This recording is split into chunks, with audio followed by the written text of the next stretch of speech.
அல்லேலூயா, அல்லேலூயா. கர்த்தர் நல்லவர். கர்த்தர் உங்களை ஆசீர்வதிப்பாராக. இந்த மாதத்தினுடைய 4வது பரிசுத்த ஆராதனைக்கு வந்து உங்கள் யாவரையும் கர்த்தராகிய இயேசுவின் நாமத்தினாலே வாழ்த்தி ஆசீர்வதித்து வரவேற்கிறேன். இப்பொழுதும் கர்த்தர் நம்மோடு கூட பேசுகிற வார்த்தைகளை தெளிவாய் கேட்க, ஆமென், ஹல்லேலூயா, எந்தவித டிஸ்டர்பன்ஸ் இல்லாம நல்ல உள்ளத்தின் ஆழத்தில் அவருடைய வார்த்தைகளை நாம் ரிசீவ் பண்ண அந்த வார்த்தையின்படி நடக்க ஆவியானவர் நமக்கு உதவி செய்வாரா. அல்லேலூயா, அல்லேலூயா. வாசிங்க இந்த மாதத்தினுடைய வாக்குத்தத்த வசனம் ஏசாயா 49:15. ஜீசஸ். ஸ்திரீயானவள் தன் கர்ப்பத்தின் பிள்ளைக்கு இறங்காமல் தன் பாலகனை மறப்பாளோ? அவர்கள் மறந்தாலும் நான் உன்னை மறப்பதில்லை. ஸ்திரீயானவள் தன் கர்ப்பத்தின் பிள்ளைக்கு இறங்காமல் தன் பாலகனை மறப்பாளோ? அவர்கள் மறந்தாலும் நான் உன்னை மறப்பதில்லை. முதல் வாரத்துல நாம ஸ்திரீயானவள், யார் இந்த ஸ்திரீயானவள் அப்படின்னு சொல்லி நாம பார்த்தோம். ரெண்டாவது, இப்படி இரக்கமில்லாம இருக்கிறதுக்கு என்ன காரணம்? இவ்வளவு தன்னுடைய பெத்த பிள்ளைக்கு கூட இறங்காமல் போவதற்கு என்ன காரணம்? இன்செக்யூரிட்டி அப்படின்னு சொல்லி நாம பார்த்தோம். மூன்றாவது வாரத்துல ஞாபக மறதி. ஞாபக மறதி ஏன், எப்படி, அதெல்லாம் போன வாரம் கொஞ்சம் ஒரு அனாலிசிஸ் பண்ணோம். அது சயின்டிஃபிக்காக கூட இருக்கு. நம்ம யோபில் வாசிச்சோம் இல்லையா, மறதியின் பூமியில். அது நெட்ல எடுத்து பார்த்தா பூமியில் இருக்கக்கூடிய அந்த அந்த மண்ணில் சில தாதுக்கள் இல்லை அப்படின்னா மறதி வருமா. இப்போ போக போக நாட்கள் ஆக ஆக அந்த மண்ணில் இருக்கக்கூடிய அந்த இயற்கையான சத்து, அந்த தாது பொருட்கள்லாம் இல்லாமல் போகுது இல்லையா. அது இல்லாமல் போகிறதுனால அதிலிருந்து விளைகிற சாப்பாடை சாப்பிட்டா நமக்கு ஞாபக மறதி வருமா. அதான் ஆண்டவர் அன்னைக்கே எழுதி வச்சிருக்காரு, மறதியின் பூமி. அப்போ இந்த பூமியில் வரக்கூடிய அந்த சத்து என்ன ஆயிருது? ட்ரைன் ஆயிருது. அல்லேலூயா. அதை நம்ம போன வாரம் நாம் அதை பார்த்தோம். அல்லேலூயா. இன்றைக்கு நாம பார்க்க போறது என்னன்னா, நான் உன்னை மறப்பதில்லை. ஆண்டவர் நமக்கு வாக்கு பண்ணுகிறார், நான் உன்னை மறப்பதில்லை. அப்ப அவர் நம்மளை மறக்காம இருக்கிறதுக்கு என்ன ரீசன்? ஏதாவது ஒரு காரணம் வேணும்ல. எந்த காரணத்திற்காக அவர் நம்மை மறப்பதில்லை அப்படின்னு சொல்லி நமக்கு அவர் ஒரு அஷூரன்ஸ் கொடுக்கிறார். அவர் நமக்கு வாக்குத்தத்தம் பண்ணுகிறார். அதற்கு என்ன காரணம் அப்படின்னு நம்ம பார்த்தா, அதுக்கு அடுத்த வசனம் தான் அதுக்கு காரணம். வாசிங்க அந்த அடுத்த வசனத்தை, 16வது வசனத்தை வாசிக்க கேட்கலாம். இதோ என் உள்ளங்கைகளில் உன்னை வரைந்திருக்கிறேன், உன் மதில்கள் எப்பொழுதும் எனக்கு முன் இருக்கிறது. அல்லேலூயா. இப்ப ஆண்டவர் என்ன நமக்கு சொல்றார்? நான் உன்னை ஏன் மறக்கிறது இல்லை, உன்னை மறந்து போகிறதுக்கு எனக்கு வாய்ப்பே இல்லை.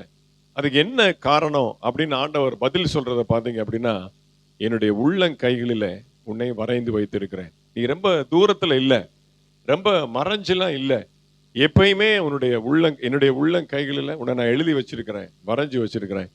இந்த கொரோனா காலத்தில் பார்த்தீங்க அப்படின்னா இந்த கையை வந்து அதிகமாக என்ன பண்ண சொல்லுவாங்க?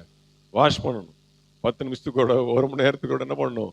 அதை வாஷ் பண்ணணும். அப்புறம் என்னது, அது சானிட்டரி வைஸ் என்ன பண்ணணும்? துடைக்கணும். ஏன் அப்படின்னு கேட்டிங்கன்னா, நம்ம எப்படி ஆகிலும் நம்முடைய கையை வந்து முகத்தில் வச்சிருவோம். சும்மாவே இருக்க மாட்டோம். சும்மா நெத்தியை துடைப்போம், கண்ணை கசக்குவோம், மூக்கை நோண்டுவோம், காதை குடைவோம், ஏதாவது ஒன்று இப்படி கவலையாக இருந்தால் கூட இப்படி கன்னத்தில் கை வைப்போம். இந்த உள்ளங்கைக்கும் இந்த முகத்துக்கும் எப்பயுமே பார்த்தீங்கன்னா ஒரு தொடர்பு இருந்துக்கிட்டே இருக்கு. அப்போ இந்த கையில் வந்து அதிகமான இன்ஃபெக்ஷன் இருக்கனால என்ன பண்ணுவாங்க? முகத்தில் வச்சா அது நமக்கு இன்ஃபெக்ஷன் ஆயிடும். இப்போ முகத்துக்கும் அந்த உள்ளங்கைக்கும் அவ்வளவு நம்ம அறியாமலேயே என்ன இருக்குன்னா ஒரு தொடர்பு இருக்கு. அப்போ அதனால தான் வேற எங்கேயுமே எழுதி வைக்காம ஆண்டவர் என்ன பண்றாரு? அவருடைய உள்ளங்கைகளில நம்முடைய பெயர்களை அவர் வரைந்து வைத்திருக்கிறார். எழுத கூட இல்லை, வரைஞ்சிருக்கிறார். அப்படின்னா என்ன அர்த்தம்? அழகா நீட்டா, கிறுக்கெல்லாம் இல்லை, நல்லா அழகா வரைஞ்சி வச்சிருக்கிறார் நம்முடைய பெயர்களை. அதனால முகத்துல அப்பப்ப என்ன பண்றாரு? வச்சுக்கிறார். அல்லேலூயா. அடுத்து இன்னொரு ரீசன் சொல்றாரு, உன் மதில்கள் எப்பொழுதும் எனக்கு முன்பாக இருக்கு. அப்ப முதல் காரணம் அவர், இரண்டாவது காரணம் நாம. என் உள்ளங்கை உன் மதில்கள். உள்ளங்கை என்னுடையது, மதில்கள் உன்னுடையது. இது ரெண்டும் இருந்துச்சு அப்படின்னா அவர் நம்மை மறப்பதில்லை. இந்த 2 காரணத்தை தான் நம்ம இன்னைக்கு டீட்டெயிலா பார்த்து ஜெபித்து முடிக்க போகிறோம். வாசிங்க ஏசாயா புஸ்தகம் 44:21. 44:21. யாக்கோபே, ஆ, இஸ்ரவேலே, ஆ, இவைகளை நினை.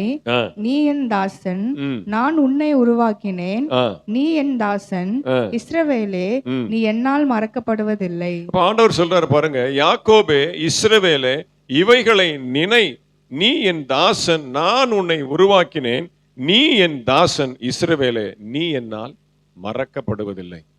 இஸ்ரவேலே, நீ என்னால் மறக்கப்படுவதில்லை. ஒரு நாளும் என்னால நீ மறந்து போகிறதே இல்லை. நான் உன்னை எப்பயுமே என்னுடைய நினைவில், என்னுடைய மெமரியில நான் வச்சிருக்கிறேன். அல்லேலூயா. மெமரி காலி ஆகிறதுக்கு வாய்ப்பே இல்லை. 226 GB 250 ஜிபில என்ன ஆயிருது, ஃபில் ஆயிருது. ஆனா அவருடைய மெமரி என்ன ஆகாது, ஃபில் ஆகவே ஆகாது. எத்தனை பேர், கோடான கோடி ஜனங்கள் அந்த பெயர் அளவுக்கு, ஆமென் அல்லேலூயா, பெயர் சொல்லி அழைக்கிற தேவன். என் தாசன், நீ என்னுடைய தாசன் இஸ்ரவேலே, நீ என்னால் மறக்கப்படுவதில்லை. அப்ப அவர் மறக்கப்படுவதில்லை என்று சொல்வதற்கு என்ன காரணம் அப்படின்னா, நான் உன்னை உருவாக்கினேன். அல்லேலூயா. நீ ஓனா உன்னுடைய சுய முயற்சியில உருவாக்கப்படலை. அல்லேலூயா. அல்ல டிஸ்கவரி, இன்வென்ஷன் அப்படி இல்லை. நான் என்னுடைய சொந்த கரத்தினாலே, என்னுடைய நேச கரத்தினாலே நான் உன்னை உருவாக்கினேன். நான் உன்னை உருவாக்கினபடினாலே நான் உன்னை மறந்து போவதற்கு வாய்ப்பே இல்லை. அல்லேலூயா. வாசிங்க கலாத்தியர் 4:19 வாசிங்க. கலாத்தியர் 4:19. என் சிறு பிள்ளைகளே, கிறிஸ்து உங்களிடத்தில் உருவாகும் அளவும், கிறிஸ்து உங்களிடத்தில் உருவாகும் அளவும் உங்களுக்காக மறுபடியும் கர்ப்ப வேதனை படுகிறேன். உங்களுக்காக மறுபடியும் கர்ப்ப வேதனை படுகிறேன். அப்ப நான் உன்னை உருவாக்கினேன் அப்படின்னா எப்படி உருவாக்கினார் அப்படின்னா, நம்மை கிறிஸ்துவுக்குள்ளாக உருவாக்கினார். அல்லேலூயா. உலக தோற்றத்திற்கு முன்னமே, அல்லேலூயா, கல்லும் மண்ணும் தோன்றாத உலக தோற்றத்திற்கு முன்னமே கிறிஸ்துவுக்குள்ளாக அவர் நம்மை உருவாக்கினபடினாலே அவர் நம்மை மறந்து போவதில்லை. அவுட் ஆஃப் கிரைஸ்ட், கிறிஸ்துவுக்கு வெளியில நம்மை ஒருவேளை உருவாக்கி இருந்தார் அப்படின்னா நம்ம மறந்துடுவார். நம்ம எல்லாம் அப்படியே ஈஸியா தூசி மாதிரி என்ன பண்ணிடுவார், ஊதிடுவார்.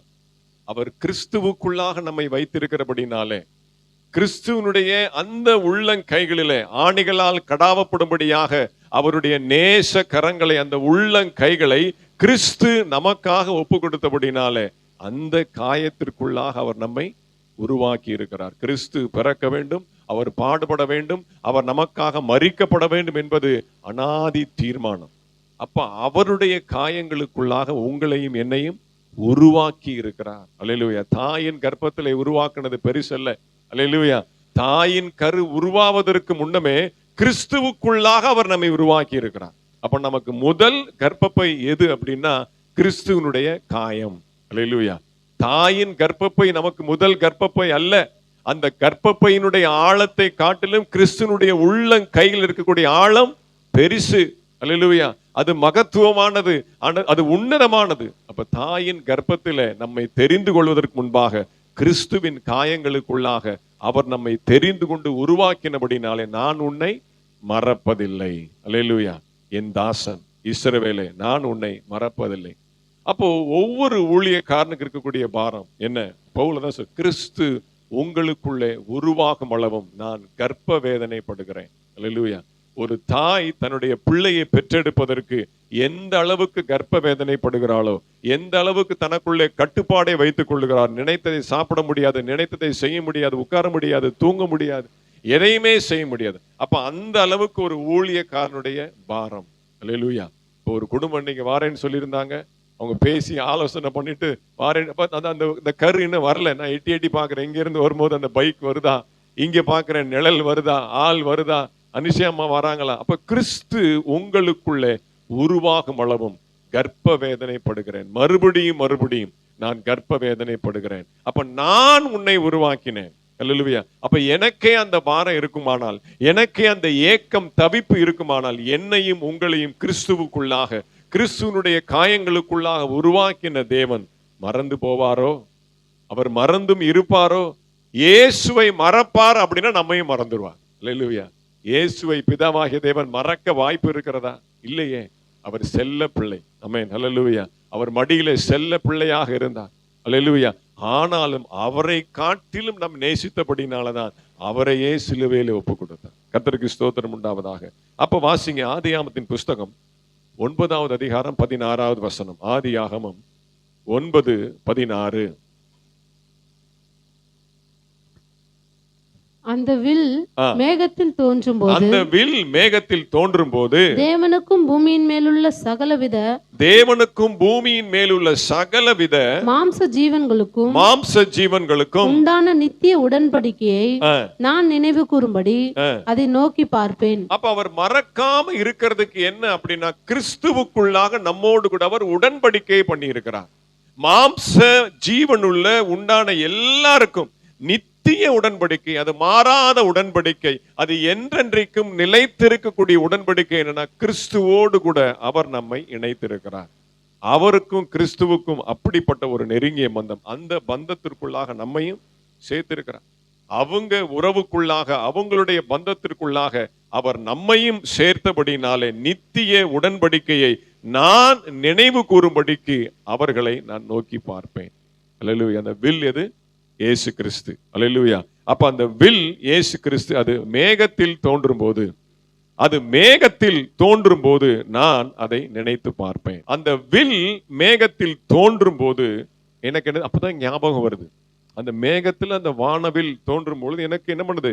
உடன்படிக்கை. என்ன உடன்படிக்கை? கிறிஸ்துவோடு கூட நான் பண்ணின அந்த உடன்படிக்கை ஞாபகத்துக்கு வருகிறது. அந்த வில் இயேசுவை குறிக்கிறது. அந்த மேகம், கார் மேகம் எதை குறிக்கிறது? நம்முடைய பாவத்தை குறிக்கிறது. அல்லேலூயா.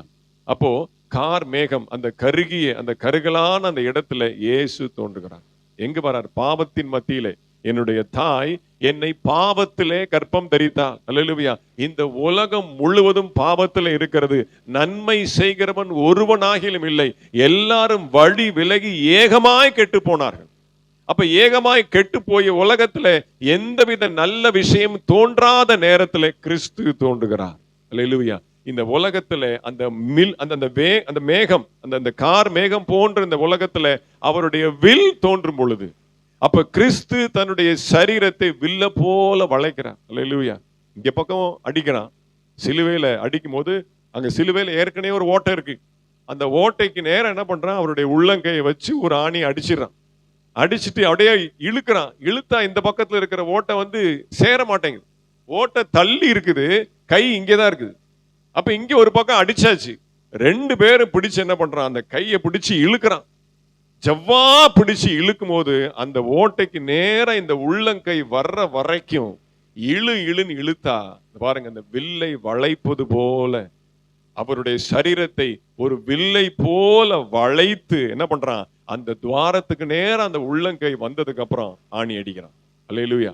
சில பேருக்கு இன்னும் ஒரு சந்தேகம் இருக்கு. மணிக்கட்டுல ஆணி அடிச்சாங்களா இல்ல உள்ளங்கையில் அடிச்சாங்களா அப்படின்லாம் சில பேர் பேசிட்டு இருக்கிறாங்க. எங்க எப்படி அடிச்சாலும் சரி, அவருடைய உள்ளங்கைகள் நமக்காக காயப்பட்டிருக்கிறது. அல்லேலூயா.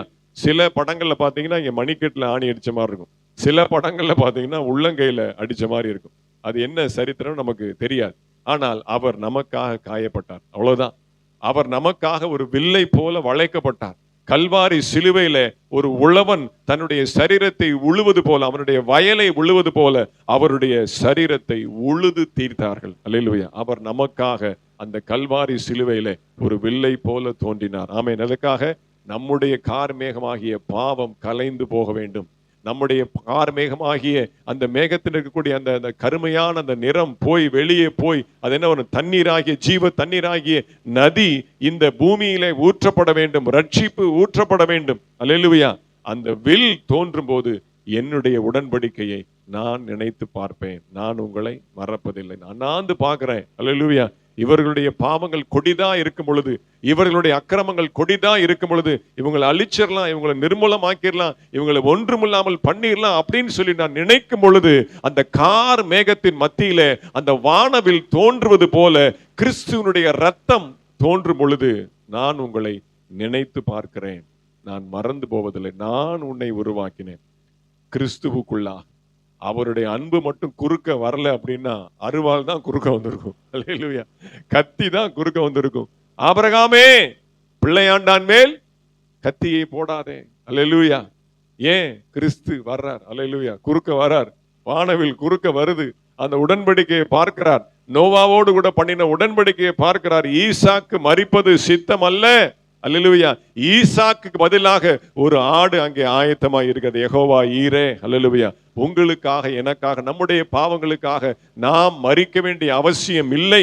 நாம் மரிக்க வேண்டும் என்கிற கட்டாயம், ஒரு தண்டனை நமக்கு நேராக வரும் பொழுது ஒரு வானவில் தோன்றுகிறது. அவர் நம்மை நினைத்து பார்க்கிறார். நித்திய உடன்படிக்கை. அதனாலதான் அவர் நம்மை மறப்பதே இல்லை. கிறிஸ்து மட்டும் இல்லை அப்படின்னா இந்த பூமியில எல்லாமே மறதிதான். அல்லேலூயா. அன்பே இருக்காது. அன்புக்கு இலக்கணமே கிறிஸ்து தான். அல்லேலூயா. அப்போ அவருடைய அன்பினாலே அந்த வில் அங்கே தோன்றுகிறது. தண்டனைக்கு தப்பி நாம் ரட்சிப்புக்கு பாத்திரவான்களாக மாறுகிறோம். வாசிங்க உபாகமத்தின் புஸ்தகம் 28வது அதிகாரம் 23வது வசனம். உபாகம் 28:23. உன் தலைக்கு மேலுள்ள வானம் வெண்கலமும் உனக்கு கீழுள்ள பூமி இரும்புமா இருக்கும். உன் தலைக்கு மேலுள்ள வானம் வெண்கலமும் உனக்கு கீழுள்ள பூமி இரும்புமா இருக்கும். வெண்கலமும் ஸ்ட்ராங்கு, இரும்பும் ஸ்ட்ராங். வெண்கலம் கீழே போட்டா நெளியாது, தெரிச்சிடும். தெரியுமா? வெண்கல பானை பார்த்துருக்கீங்களா? வெண்கல பானையை கீழே போட்டீங்கன்னா அப்படியே தெரிச்சிடும், ரெண்டா உடஞ்சிடும். நெலிஞ்செல்லாம் போகாது. மற்ற பித்தளை, தாமரம், பாத்திரம்லாம் பார்த்தீங்கன்னா நெலிஞ்சு போகும். ஆனா வெண்கலம் அவ்வளோ ஸ்ட்ராங். அது கட்டித்தன்மை, அதனுடைய டென்சிட்டி ஜாஸ்தி, அடர்த்தி ஜாஸ்தி. அல்லேலூயா. அப்போ உன்னுடைய தலைக்கு மேலுள்ள வானம் எப்படி இருக்கான்? வெண்கலம் போல் இருக்கான். அப்ப என்ன அர்த்தம்? பாவம் இங்கிருந்து மேல போகுது, எல்லா அக்கிரமங்களும் மேல போகுது, எல்லா கொடுமை, எல்லா அக்கிரமம், எல்லா மீறுதல் மேல போய் போய் போய் பார்த்தீங்கன்னா அப்படியே வெண்கலம் மாதிரி வானத்தை அடைச்சு போட்டுருச்சு. அதான் உபாகமம் 28 உள்ள சொல்லப்பட்டிருக்கிற சாபம். மேலிருந்து உனக்கு ஆசீர்வாதம் வரல, உனக்கு நன்மை வரல. அல்லேலூயா. அந்த வில்லினுடைய அந்த வில்லாய் தோன்றக்கூடிய அந்த ஆண்டவராகிய இயேசு கிறிஸ்துவினுடைய மகிமை கீழே இறங்காதபடிக்கு அவருடைய கிருபையா உன்னுடைய பாவமா, ரெண்டும் போட்டி. அல்லேலூயா. அவருடைய கிருபை இறங்கும் பொழுது இங்கே போட்டி. நேத்தான் குளோபல் வார்மிங்கை குறித்து பேசிட்டு போனோம், நானும் பீலாவும் கார்ல போகும்போது. பயங்கர வெயிலா இருக்கு. ஆகஸ்ட் மாசம் முடிஞ்சு என்ன இல்லை, மே மாசம் மாதிரி இருக்கு. அல்ல இப்பயும் தர்பூசணி வித்துட்டு இருக்கான் பாருங்க, மே மாசத்துல வைக்கிற மாதிரி ஐஸ் பழம் வித்துட்டு இருக்கான். அல்லேலூயா. அப்ப என்ன அர்த்தம்? Global warming. இதுக்கு என்ன காரணம்? Carbon dioxide emission. Hallelujah. Carbon emission, வாகனத்திலிருந்து வரக்கூடிய புகை, ஏசியிலிருந்து வரக்கூடிய அந்த கார்பன் எமிஷன், ரெஃப்ரிஜரேட்டர், ஃப்ரிட்ஜ் வச்சிருக்கோம்ல, அதுல இருந்து வரக்கூடிய கார்பன் எமிஷன், இதெல்லாம் புறப்பட்டு மேல இருக்கக்கூடிய அந்த ஓசோன். அந்த ஓசோன் தான் என்னது? சயின்ஸ் எடுக்கிறேனோ. அல்லேலூயா. அந்த ஓசோன் படலம் தான் நமக்கு அந்த தேவையில்லாத குளோபல் வார்மிங் உள்ள வராம தடுக்கக்கூடியது. சொல்லி கொடுத்தாங்களா டீச்சரு? அல்லேலூயா. தேவையில்லாத கதிர்கள், அல்ட்ரா வயலட் ரேஸ், தேவையில்லாத ரேடியேஷன் உள்ள வராம தடுக்கக்கூடியது அந்த ஓசோன் லேயர். ஆனா இந்த கார்பன் எமிஷன் போய் என்ன ஆகுது? அதை ஓட்ட போட்டுரு. அப்போ அது டைரக்டா நம்முடைய பூமிக்கு நமக்கு தேவையில்லாத வியாதிகளையும் பிரச்சனையும் கொடுக்குது. அல்லேலூயா. இதுதான் காரணம். அதனாலதான் இப்ப என்ன பண்றாங்க, எல்லாமே எலக்ட்ரிக் வெஹிக்கிளா மாத்துறாங்க. மெயினா வரக்கூடியது வண்டியிலிருந்து வரக்கூடிய புகை தான். இப்ப எலக்ட்ரிக் வெஹிக்கிளா மாறிட்டோம் அப்படின்னா அதுக்கு சைலன்சர் கிடையாது, ஒண்ணுமே கிடையாது, புகையே வராது. அதனாலதான் ஃபியூச்சர்ல இந்த மாதிரி மாத்துறாங்க. சரி, அது ஒரு பக்கம் இருக்கட்டும். அப்ப வெண்கலம் போன்று என்ன ஆகுது? ஒரு கட்டித்தன்மை வானத்தின் கீழே இறங்கி விடுகிறது. ஏன்னா அந்த அளவுக்கு ஜனங்களுடைய பாவம் மலிந்து போயிருக்கிறது, பெருத்து போயிருக்கிறது. அல்லேலூயா. அந்த வெண்கலத்தை உடைச்சிட்டு அவருடைய கிருபை இறங்கி வருகிறது. அல்லேலூயா. ஆமென். அந்த கடினமான அந்த வெண்கலம் போன்ற அந்த வானத்தினுடைய அந்த பகுதியை தாண்டி இயேசு கிறிஸ்துனுடைய கிருபை பூமிக்கு அப்படியே ஊடுருவி பாயும் பொழுது அவருடைய வார்த்தை கணுக்களையும் ஆமென் எலும்புகளையும் நாடி நரம்புகளையும் ஊடுருவி உருவ குத்தும். அப்படிதான் யாக்கோபுல வாசிக்கிறோம், எபிரேயர்ல வாசிக்கிறோம். அல்லேலூயா. அப்ப அவருடைய அன்பு, அவருடைய வார்த்தை, ஆவியானுடைய வல்லமை ஆமென் ஊடுருவி அப்படியே கீழே இறங்கும் பொழுது கிறிஸ்துவுக்கும் நமக்கும் ஒரு பந்தம் ஏற்படுகிறது, ஒரு ரட்சிப்பு ஏற்படுகிறது. அதன் நிமித்தமாக அவர் நம்மை மறப்பதில்லை. அல்லேலூயா. நம்முடைய பாவத்தை பார்த்தார் அப்படின்னா நம்மளாம் நினைச்சு பார்க்கறதுக்கு நாமெல்லாம் தகுதியே இல்லை.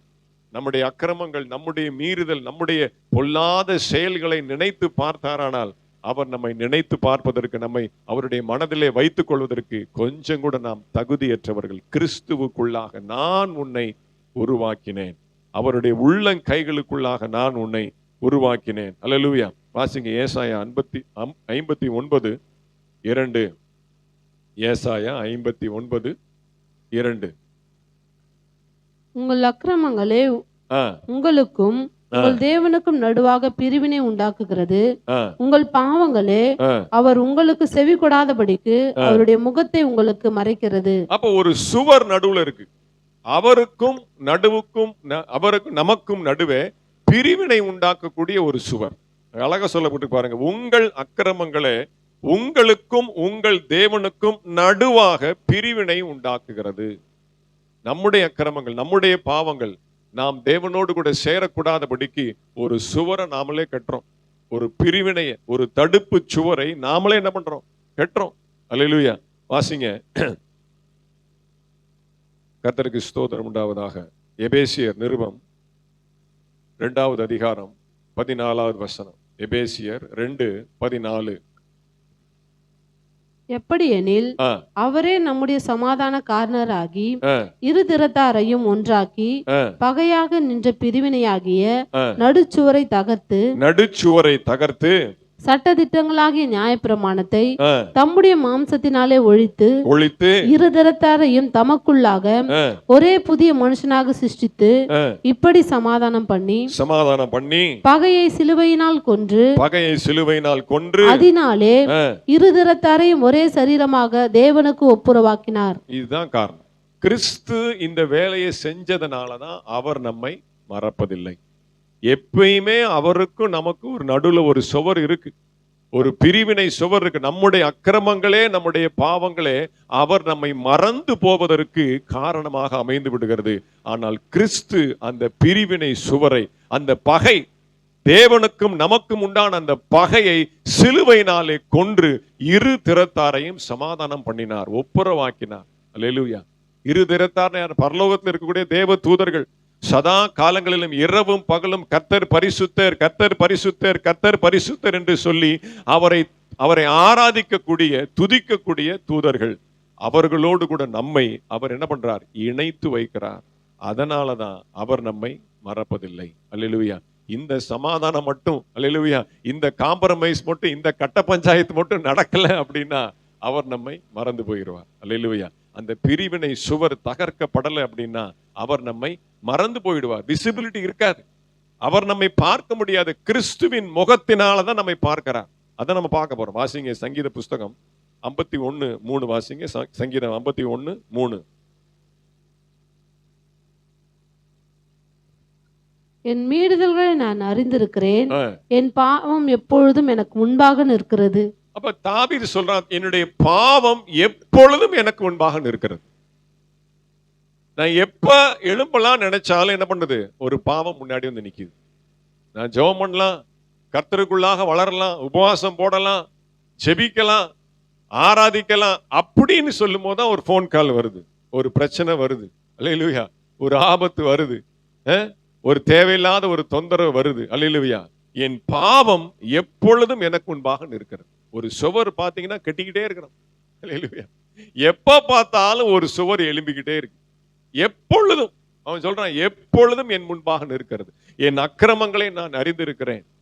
எப்ப பார்த்தாலும் பாத்தீங்கன்னா ஒரு தடை தடை தடை. அல்லேலூயா. இந்த டிரைவிங் வாத்தியார் தான் எனக்கு சொல்லிக் கொடுத்தேன், டியூலாக் சொல்லிக் கொடுத்தேன். பக்கத்துல உட்காந்துக்குவார், சார் சார் தடை வருது தடை வருது, ஆக்சிலேட்டர் இருந்து கால் எடுங்க அப்படிம்பார். அந்த தடைன்ற வார்த்தை அவர் சொல்லும் போது நல்ல சிரிப்பா இருக்கும். தடை வருது அப்படியே நீங்க பிரேக் பிடிக்க வேண்டாம், கிளச் எல்லாம் அது பண்ணலாம், அப்படியே நீங்க ஆக்சிலேட்டர் இருந்து கால் எடுங்க, இந்த தடை நீங்கினோடனே அப்படியே நீங்க ஸ்பீடை கண்டினியூ பண்ணுங்க அப்படிமா. அல்லேலூயா. எப்பொழுதும் ஒரு தடை எழும்பிக் கொண்டே இருக்கிறது. அல்லேலூயா. நாம் ஸ்பீடாக போகக்கூடாதபடிக்கு, கர்த்தருக்குள்ளாக வளரக்கூடாதபடிக்கு, முன்னேறக்கூடாதபடிக்கு, நாம் எழும்பாதபடிக்கு எப்பொழுதும் என்னுடைய அக்கிரமம் எனக்கு முன்பாக நிற்கிறது. என்ன பண்றது? அல்லேலூயா. அவரோட காம்ப்ரமைஸ் பண்ணி தான் ஆகும். அல்லேலூயா. அந்த பகையாகிய அந்த நடுச்சுவரை, எப்பொழுதும் எனக்கு முன்பாக எழுந்திருக்கக்கூடிய அந்த சுவரை கிறிஸ்துவின் ரத்தத்தினாலே நான் ஜெயம் எடுக்கணும். ஜெயம் எடுத்துறான். அடுத்து ஒன்று சொல்றான் பாருங்க, சங்கீதம் 18:29 வாசிங்க. சங்கீதம் 18:29. உம்மாலே நான் ஒரு சேனைக்குள் பாய்ந்து போவேன், உம்மாலே நான் ஒரு சேனைக்குள் பாய்ந்து செல்வேன், என் தேவனாலே ஒரு மதிலை தாண்டுவேன், என் தேவனாலே நான் ஒரு மதிலை தாண்டுவேன். அது இடிக்கிறதுக்கெல்லாம் எனக்கு நேரம் இல்லை, தாண்டிடுவேன். அல்லேலூயா. பாவத்தை மேற்கொள்வேன். அல்லேலூயா. மதிலை தாண்டுவேன், அந்த பக்கம் தாண்டி போய் அவரை போய் பார்ப்பேன். நீ என்ன கட்டிக்கிட்டே வாரியா? எனக்கு சுத்தியில் எடுத்துக்கிட்டு கடப்பாரை எடுத்துட்டு இடிக்கிறதுக்கெல்லாம் நேரம் இல்லை. இடிக்கிறத அவர் பார்த்துக்கிட்டு நான் தாண்டிடுறேன். அதான் நான் போன வாரம் சொல்லி கொடுத்தேன். அதாவது ஃபுட்பால்ல 2 கேம் இருக்கு சொல்லி கொடுத்தேன் இல்லையா? ஒன்னு டிஃபென்ஸ், ஒன்னு ஃபார்வர்டு. அல்லேலூயா. டிஃபென்ஸ் என்ன அப்படின்னா, அடுத்தாள் அவன் கோல் போடாம தடுத்துக்கிட்டே இருக்குது.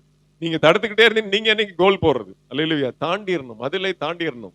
பாவம் செய்யக்கூடாதபடிக்கு டிஃபென்ஸ் பண்ணிக்கிட்டே இருந்தீங்க அப்படின்னா அதுக்குள்ள அந்த ஒரு குறுகிய மனப்பான்மைக்குள்ளேயே போயிட்டே இருப்போம். டிஃபென்ஸும் பண்ணணும், அதே சமயத்துல ஃபார்வர்ட் ஆகணும், முன்னேறணும். ஐயோ ஐயோ அப்படின்னு குறுகி போயிடக்கூடாது, தாண்டணும், மேற்கொள்ளணும். அல்லேலூயா. கொஞ்சம் எக்ஸ்ட்ரா எஃபர்ட் எடுக்கணும். நான் கர்த்தருடைய பலத்தினால, தேவனாலே அவர் மதிலை தாண்டுவேன். எப்பொழுதும் பாவம் எனக்கு முன்பாக இருக்கிறது, பிரிவினை சுவராக இருக்கிறது, ஒரு பெரிய மதில் போல் எழும்பி நிற்கிறது. நான் அதற்குள்ள எவ்வளவு நாள் தான் நான் முடங்கி இருப்பேன்? இப்ப நான் ஒரு முடிவு பண்ணிட்டேன், என் தேவனாலே நான் பராக்கிரமம் செய்வேன், அந்த மதிலை தாண்டுவேன், ஓவர் கம் பண்ணுவேன், ஸ்பீட் எடுப்பேன். அவன் எடுக்கிற ஸ்பீடை காட்டிலும் நான் இன்னும் ஸ்பீட் எடுப்பேன், இன்னும் உற்சாகமாய் நான் கர்த்தருக்காக எழும்புவேன். இப்ப என்ன பிரச்சனை அப்படின்னா, இந்த மதிலை தாண்டினதுக்கு அப்புறம் என்ன இருக்கு? இந்த சுவரை தாண்டினதுக்கு அப்புறம் என்ன இருக்கு? அதான் நம்ம பார்க்க போறோம். வாசிங்க ரோமர் புஸ்தகம் 6வது அதிகாரம் 4வது வசனம். ரோமர் 6:4. மேலும் பிதாவின் மகிமையினாலே கிறிஸ்து மரித்தோரிலிருந்து எழுப்பப்பட்டது போல நாமும் புதிதான ஜீவன் உள்ளவர்களாய் நடந்து கொள்ளும்படிக்கு அவருடைய மரணத்திற்குள்ளாக்கும் ஞானஸ்தானத்தினாலே கிறிஸ்துவுடனே கூட அடக்கம் பண்ணப்பட்டோம். இந்த மதில தாண்ட அப்படியே கஷ்டப்பட்டு ஒரு லாங் ஜம்ப் அடிச்சு ஒரு கம்போஸ் தாண்டா பாத்தீங்களா? ஒரு பெரிய ஒரு இது இருக்கும், பாத்திருக்கீங்களா இல்லையா? High jump. அப்படியே வருவான், ஒரு கம்பை உள்ள வச்சோன்னு அப்படியே ரப்பர் மாதிரி வளையும் அந்த கம்பு, அப்படியே தூக்கி அவனை அடிச்சு அந்த கொண்டு விடும். அல்லேலூயா. அப்படியே ஆவியில நிறந்து துதிச்சு அப்படியே கஷ்டப்பட்டு பாத்தீங்கன்னா மதிலை தாண்டி அந்த பக்கம் போய் விழுகிறேன். ஒரு பிரேத குழி இருக்கு. அல்லேலூயா. என்ன இருக்கு? ஒரு பெரிய குழி இருக்கு, கல்லறை இருக்கு. அல்லேலூயா. போட்டு உள்ள என்ன பண்றாங்க? கிறிஸ்துவோடு கூட நம்மை அடக்கம் பண்ணிடுறாங்க. அல்லேலூயா. இனி அந்த சுவரனை திரும்பி பார்க்க கூடாது. அல்லேலூயா. பழையன எல்லாம் கழிந்தன, எல்லாம் புதிதாயின, கிறிஸ்துவுக்குள்ளாய் நீ புது சிருஷ்டியாய் மாறுகிறாய். அல்லேலூயா. நீ அந்த பாவத்தை மேற்கொண்டு அந்த மதிலை தாண்டி போய் விழுகணும். எங்க விழுகணும்? கிறிஸ்துவுக்குள்ளாக விழணும். அந்த கல்லறைக்குள்ள போய் விழுகணும். உன்னை மூடி வச்சு என்ன பண்ணிடுவாங்க? ஒரு சுவரை எழுப்பிடுவாங்க. இந்த சுவரை எழுப்பிட்டு கல்லறை சுவரை எழுப்பிடுவாங்க. அல்லேலூயா. இவர் கிறிஸ்துவுக்குள்ளாக மரித்து விட்டார், இவர் பாவத்திற்கு மரித்து விட்டார், இவர் பாவத்திற்கு மரித்து நீதிக்கு பிழைத்து விட்டார், இவர் ஞானஸ்நானம் எடுத்து விட்டார், கிறிஸ்துவுடனே கூட அடக்கம் பண்ணப்பட்டோம். உங்களுக்கு புரியுதா? பாவம் எப்பொழுதும் அக்கிரமம் எனக்கு முன்பாக நின்று கொண்டிருக்கிறது. நான் தேவனுடைய பலத்தினால், எனக்கு ஆண்டவரை பத்தி சொன்னாங்க, இயேசு பத்தி சொன்னாங்க, ரட்சிப்புன்னா என்னன்னு சொன்னாங்க, சிலுவையில ஆண்டவர் எதற்காக மரித்தார் என்று சொன்னாங்க. ஓ, என்னுடைய பாவத்திற்காக கிறிஸ்து சிலுவையில மரித்தாரோ என்று சொல்லி நான் நம்பின உடனே, விசுவாசித்த உடனே அப்படியே துள்ளி குதித்து அந்த மதிலை நான் தாண்டினேன். தாண்டி போய் அந்த பக்கம் அப்படியே ஆயாசப்பட்டு விழுந்து குதிச்சா அது பெரிய கல்லறை. அல்லேலூயா. உடனே போட்டு என்ன பண்றாங்க? நீ பாஸ்டர் தண்ணியில போட்டு முக்கி விழுறான், வந்தாண்டா ஒரு ஆள் கிடைச்சான் அப்படின்னு சொல்லி என்ன பண்றாங்க? அடக்கம் பண்ண, கிறிஸ்துவுடனே கூட அடக்கம் பண்ணப்பட்ட. வாசிங்க அடுத்த வசனம். அல்லேலூயா. ஆதலால் அவருடைய மரணத்தின் சாயலில் நாம் இணைக்கப்பட்டவர்களானால் அவர் உயிர்த்தெழுதலின் சாயலிலும் இணைக்கப்பட்டிருப்போம். அப்ப நாங்க போய் குதிக்கிறேன், அது பாத்தீங்கன்னா கிறிஸ்துவனுடைய அது பிரேத குழியாக இருக்கிறது, கிறிஸ்துவனுடைய கல்லறையாக இருக்கிறது.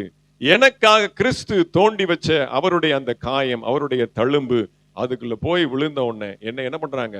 பாவத்திற்கு இவன் மரித்து விட்டான், கிறிஸ்துவோடு கூட இணைந்து விட்டான், கிறிஸ்துவோடு கூட நான் சிலுவையிலே அறையப்பட்டேன், பிழைத்திருக்கிறது நான் அல்ல, கிறிஸ்துவே எனக்குள்ளே பிழைத்திருக்கிறார். அல்லேலூயா. அந்த போய் தாண்டி விழுந்த நம்மை சேர்த்து என்ன பண்றாங்க? சிலுவையில அறைஞ்சிடறாங்க. அவரோடு கூட நான் சிலுவையிலே அறையப்பட்டேன், அவரோடு கூட நான் மரித்தேன், அவரோடு கூட நான் அடக்கம் பண்ணப்பட்டேன். அப்ப கிறிஸ்துவோடு கூட ஒரு பந்தம். அதனாலதான் அவர் நம்மை மறப்பதில்லை. அல்லேலூயா. கிறிஸ்துவோடு கூட நாம் அடக்கம் பண்ணப்பட்டதுனால, கிறிஸ்துவினாலே நாம் ரட்சிக்கப்பட்டதுனால, அவர் அடுத்த பாயிண்ட் பாருங்க, அவருடைய சாயலுக்கு அழகா சொல்லப்பட்டு பாருங்க. ஆதலால் அவருடைய மரணத்தின் சாயலில் நாம் இணைக்கப்பட்டவர்களானால், எப்படி நாம் அவரோடு கூட அடக்கம் பண்ணப்பட்டோமோ அதே மாதிரி அவர் உயிர்த்தெழுந்தாரே. நம்ம அப்படியே அடக்கம் பண்ணபடி சமாதி ஆகல. கிறிஸ்து 3ஆம் நாள் உயிர் தெழுந்ததினாலே அவர் உயிர் தெழுதலின் சாயலிலும் இணைக்கப்பட்டிருப்போம். இதனாலதான் அவர் மறந்து போறது. நாம் கிறிஸ்துவோடு கூட அடக்கம் பண்ணப்பட்டு எந்திரிச்ச உடனே ஞானஸ்நான தொட்டில முங்கி அப்படி எந்திரிச்ச உடனே அல்லேலூயா, நகோமி எப்படி ஆயிடுச்சு? இயேசுவின் சாயலாக மாறிடுச்சு. அனுஷையா எப்படி மாறிடுச்சு? முகம் இப்ப பார்த்தா பழைய அனுஷையா கிடையாது, இயேசுவின் சாயல் மாறிடுச்சு. அந்த ரூபம் மாறிடுச்சு, அந்த வடிவம் மாறிடுச்சு. அல்லேலூயா. அப்ப பாக்குறாரு, ஓ இது என்னுடைய செல்ல குமாரனுடைய சாயல், இது என்னுடைய கிறிஸ்துவின் சாயல். இதை நான் எப்படி மறப்பேன்? ஸ்டீஃபனை நான் எப்படி மறப்பேன்? அந்த ஸ்டீஃபன் முகத்துல கிறிஸ்துவின் சாயல் இருக்கு. இந்த பிள்ளைங்களாம் முகமூடி போடுறாங்கல்ல, இந்த கண்ணு மட்டும் ஓட்டம் இருக்கும். அல்லேலூயா. எந்த நடிகர்னாலும் சரி, எந்த அரசியல்வாதினாலும் சரி, என்ன பண்றாங்க? ஒரு மாஸ்கை போட்டு வச்சு என்ன பண்றாங்க? அவர் மாதிரியே நான் இருப்பேன் செய்யறாங்கல்ல பிள்ளைங்கள. முதலமைச்சர் மாதிரி ஒரு மாஸ்க், அல்லேலூயா. சினிமா நடிகர் மாதிரி, கிரிக்கெட் வீரர் மாதிரி ஒரு மாஸ்க் எல்லாம் ஸ்டேடியத்துல உட்கார்ந்துருக்கிறாங்க. எல்லாரும் பார்த்தா அவர் தான் உட்கார்ந்துருக்கிறார். அல்லேலூயா. அப்ப ஆண்டவர் மேல இருந்து பாக்குறார். அல்லேலூயா. அந்த வில் தோன்றும் பொழுது பாக்குறாரு, மேகத்திலிருந்து பாக்குறாரு. பார்த்தா எல்லாருடைய சாயல் எப்படி இருக்கு? கிறிஸ்துவின் சாயலை நாம் தரித்து. புரியுதா உங்களுக்கு இப்போ?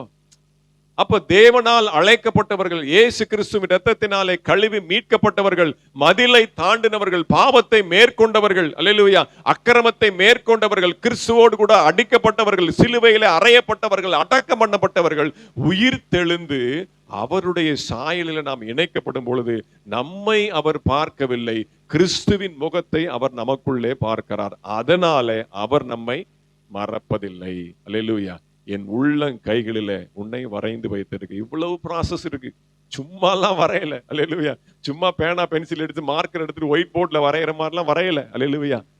அவர் நம்மை சிலுவையிலே அறைந்தார், கிறிஸ்துவோடு கூட நம்மை அடக்கம் பண்ணினார், அவரோடு கூட நம்மை உயிர்த்தெழ பண்ணினார். இப்போ நம்முடைய சாயல், தாடி வச்சாலும் சரி, மீசை வச்சாலும் சரி, நகை போட்டாலும் சரி, நகை போடாட்டினாலும் சரி, நம்முடைய சாயல் எப்படி இருக்கணும்?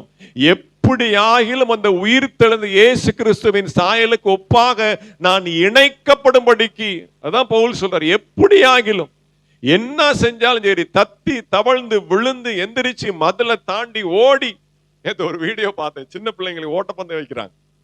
அது பார்த்தா அதே இந்த ரியல் ஒரிஜினல் ட்ராக், நம்ம இந்த பெரியவங்க எல்லாம் ஓடுவாங்கல்ல, அதே ட்ராக்ல பிள்ளைங்க ஓடுது. அதுல ஒருத்தன் ஃபர்ஸ்ட் பிரைஸ் வந்துடுறான். அந்த எண்டு, இந்த லைன் இருக்கு பாத்தீங்களா, அந்த எண்டு லைன் கூட அவனுக்கு தெரியல, அவன் வாட்டு ஓடிக்கிட்டே இருக்கிறான். அவ்வளவு எனர்ஜி, அவ்வளவு ஸ்டெமினா. பார்த்தா பின்னாடி துரத்துறாங்க, முடிஞ்சிருச்சுன்னா நிப்பா. அவன் பார்த்தா ஓடிக்கிட்டே இருக்கிறான். பார்த்தா பின்னாடி என்னடா யாரையுமே காணோம் அப்படின்னு பார்த்தா அவன் முடிச்சிட்டான், ஜெயிச்சிட்டான். பார்த்தா அவன் ஓடிக்கிட்டே இருக்கிறான். அல்லேலூயா. எப்படியாகிலும் விழுந்து எந்திரிச்சு ஓடி, காயப்பட்டாலும் சரி, என்ன பட்டாலும் சரி, அவ்வளவு பெரிய மதுல தாண்டினா சும்மாவா? அல்லேலூயா. உலகம் விடாது, பிடிச்சு இறக்கும். ஜான் ஏறுனா முளை சறுக்கும். அல்லேலூயா. நீ எப்படி மதுல தாண்டலாம்? நீ எப்படி முன்னேறலாம்? நீ எப்படி பரிசுத்தமாகலாம்?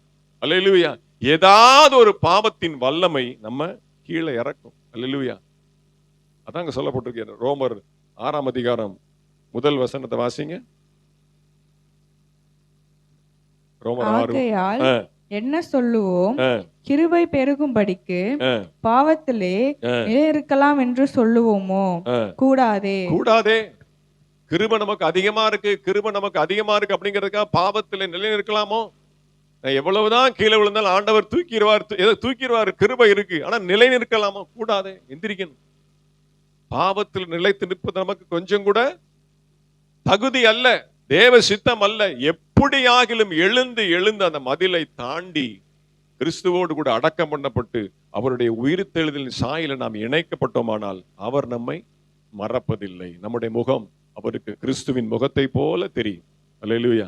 நீங்க என்ன மேக்கப் போட்டாலும் சரி, நீங்க என்ன ஃபவுண்டேஷன் போட்டாலும், லிப்ஸ்டிக் போட்டாலும், கண்மை போட்டாலும், என்ன நீங்க கலர் ஏத்தினாலும், அவர் உங்களிடத்துல பார்க்க வேண்டிய சாயல் என்ன? கிறிஸ்துவின் உயிர்த்தெழுந்த சாயல் இருக்குமா? அல்லேலூயா. சொல்லுங்க, எனக்குள்ளே அவருடைய சாயல் இருக்கு. ஆமென். அல்லேலூயா. எனக்குள்ளே, என்னுடைய முகத்துல அவருடைய முகத்தின் பிரகாசம் இருக்கும். அல்லேலூயா. ஆட்டுக்குட்டியானுடைய சாயல் இருக்கும். ஆமென். அல்லேலூயா. ரத்தம் வடிந்து கொண்டு இருக்கக்கூடிய, ஆமென், அந்த உச்சன் தலையில அடிச்சான். அல்லேலூயா. முள்கிடத்தை வச்சு அடிக்கிறான். எல்லாம் அடிக்கும் போது பாத்தீங்கன்னா அவருக்கு மேக்கப் என்னது? ரத்தம் தான். அல்லேலூயா. உங்க லிப்ஸ்டிக் மாதிரி அவருடைய ரத்தம் அப்படியே பளிச்சுன்னு அப்படியே கொட்டுது. அந்த லிப்ஸ்டிக் சாயத்தை விட அவர் ரத்தத்தின் சாயத்தை பார்க்கணும். இயேசுவின் ரத்தத்தின் சாயத்தை பார்க்கணும். ஆமென். அல்லேலூயா. அப்பதான் அவர் உங்களை மறந்து போக மாட்டார். ஆமென். அல்லேலூயா. அப்ப அந்த அளவுக்கு தேவனோடு கூட நீங்கள் உறவிலே நீங்கள் இருக்கணும், ஜெபத்துல இருக்கணும். அல்லேலூயா. ஜெபத்தை விடக்கூடாது. அதான் நம்ம அடுத்து பார்க்க போறோம். அப்போ வாசிங்க. பிரைஸ் எல்லாம், கர்த்தருக்கு ஸ்தோத்திரம். ஆதியாகமத்தின் புஸ்தகம் 8வது அதிகாரம் 1 வசனம். ஆதியாகமம் 8:1. தேவன் நோவாவையும் அவனுடனே பேழையில் இருந்த சகல காட்டு மிருகங்களையும் சகல நாட்டு மிருகங்களையும் நிலைத்தருளினார். தேவன் பூமியின் மேல் காற்றை வீச பண்ணினார். அப்பொழுது ஜனம் அமர்ந்தது. தேவன் நோவாவையும் அவனுடனே பேழையில் இருந்த சகல காட்டு மிருகங்களையும் சகல நாட்டு மிருகங்களையும் நினைத்தருளினார். நினைத்து அருளினார். மற்றவங்க எல்லாம் மறந்துட்டார். எத்தனை பேர் நாங்க உலகத்துல 8 பேரை ஞாபகம் வச்சிருக்கிறாரு பாருங்க. மற்றவங்க எல்லாம் இருந்தானா, செத்தானா, டெட் பாடி என்னாச்சு, அடக்கம் பண்ணாங்களா, அடக்காரம் நடந்துச்சா, எவன் எப்படி தண்ணியில முங்கி போனாலும் அவருக்கு கவலை இல்லை. அவருக்கு யார் மேல ஞாபகம்? பேழைக்குள்ள இருக்கிற 8 பேரும் சகல காட்டு நாட்டு மிருகங்களும் அவருக்கு ஞாபகம் வருகிறது. நினைத்தார், மறக்கல. ஓ, பேழைக்குள்ள 8 பேரை விட்டோமே, இவ்வளவு காட்டு மிருகங்களையும் நாட்டு மிருகங்களை விட்டோமே, நான் மறப்பதில்லை. அல்லேலூயா. அப்ப யாரை மறக்க மாட்டார்? பேழைக்குள்ளே, சபைக்குள்ளே, அல்லேலூயா, திருவிருந்து ஆராதனையிலே ஐக்கியப்படுகிற அவருடைய மாம்சத்தோடு. பேழை என்பது அவருடைய சரீரம். பேழை என்பது சபை, கிறிஸ்துவின் சரீரம். அப்ப யாரை மறக்க மாட்டாரு? மதிலை தாண்டி பிரேத குழிக்குள்ள இறங்கி கிறிஸ்துவோடு கூட அடக்கம் பண்ணப்பட்டு அவருடைய உயிர்த்தெழுந்த சாயலோடு கூட எழுந்து இணைக்கப்பட்டு சபையிலே நிலைத்திருக்கிற ஜனங்களை அவர் மறந்து போவதில்லை. நினைத்து அருளுகிறார், நினைத்து நம்மை ஆசீர்வதிக்கிறார், பலுக பண்ணுகிறார், பெருக பண்ணுகிறார். அல்லேலூயா. அப்ப யார் சபையோடு இணைந்து இருக்கிறார்களோ, யார் சபையினுடைய சத்தியத்தில் இணைந்து இருக்கிறார்களோ, சபையின் ஒழுக்கத்தில், சபையினுடைய எல்லாவித ஆராதனை ஒழுங்குகளில இணைக்கப்பட்டு இருக்கிறார்களோ, சபைக்கு அடங்கி இருக்கிறார்களோ, அவருடைய பலத்த கரத்துல அடங்கி இருக்கிறார்களோ, அவர்களை கர்த்தர் மறப்பதில்லை. அல்லேலூயா. அங்க இருக்கிற ஆள் யாருமே பாத்தீங்கன்னா ஆப்போசிட் பார்ட்டி. கரடி இருக்கு, மான் குட்டி இருக்கு, ஒன்னே ஒன்று போன வாரம் பார்த்தோம் இல்லையா, கடிச்சு திங்கக்கூடியது. ஆனால் எல்லாரும் அந்த பேழைக்கு கீழ்ப்படிந்து, நோவாவுக்கு கீழ்ப்படிந்து அமைதியா இருக்குது. இந்த பக்கம் மான் புல்ல திங்குது, இந்த பக்கம் சிங்கம் அது வாட்டை எந்தையோ அவருக்கு போட்ட மாம்சத்தை கடிச்சு தின்னுகிட்டு இருக்குது. இங்க இருந்து இதை கடிக்கணும்ன்ற எண்ணம் வரல, ஜென்ம சுபாவம் இல்லை. அப்படிப்பட்ட சத்தியத்திற்குள்ளாக, அன்புக்குள்ளாக கீழ்ப்படிந்து பேழைக்குள்ளே, சபைக்குள்ளே இருக்கிற ஜனங்களை அவர் மறப்பதில்லை. அல்லேலூயா. வெளியில இருக்கிறவங்கள என்ன பண்ணிடுவார்? மறந்துடுவார். ஏன்னா அவங்க சபைக்கு அவங்களுக்கு தேவையான உணவு கிடைக்கும், ஆகாரம் கிடைக்கும். நல்லோருக்கு பெய்யும் மழை எல்லோருக்கும் பெய்யும். அல்லேலூயா. ஆனால் அவருடைய வருகையில கரை திரையற்ற சபையை தான் அவர் என்ன பண்றார்? எடுத்துட்டு போறார். அல்லேலூயா. அப்போ சபைக்குள்ள இருக்கிற ஜனங்களை அவர் கைக்குள்ள இருக்கிற ஜனங்களாக பாவிக்கிறார். அவருடைய உள்ளங்கைகளிலே காயத்தில் இருக்கிறதை போல அவர் நினைத்து கொள்ளுகிறார். அதனால் தான் நம்மை அவர் மறப்பதில்லை. அட்டனன்ஸ் போட்டுறார். இன்னைக்கு அனுஷியாமா வந்துட்டாங்க, நகோமி வந்துருச்சு, பியூலா வந்துருச்சு, இன்னைக்கு தான் சபை நிரம்பி இருக்கு. அல்லேலூயா. இல்லாட்டி ஏதாவது ஒரு காரணத்துல யாராவது ஒருத்தர் வர முடியாம போய் என்ன கஷ்டமா இருக்கும். அல்லேலூயா. சொல்றேன், நான் வந்துட்டேன், நான் சபைக்கு போய் அட்டன் பண்ணிட்டேன்னு, எனக்கு ஏன் கண்ணு முன்னாடி இருந்தாதான் எனக்கு திருப்தி. அல்லேலூயா. என்ன பண்றது, பரீட்சை அப்படி வச்சிடறாங்க. அப்போ சபைக்குள்ளே, பேழைக்குள்ளே இருக்கிறவர்களை அவர் நினைத்தருளுகிறார், மறப்பதில்லை. அல்லேலூயா.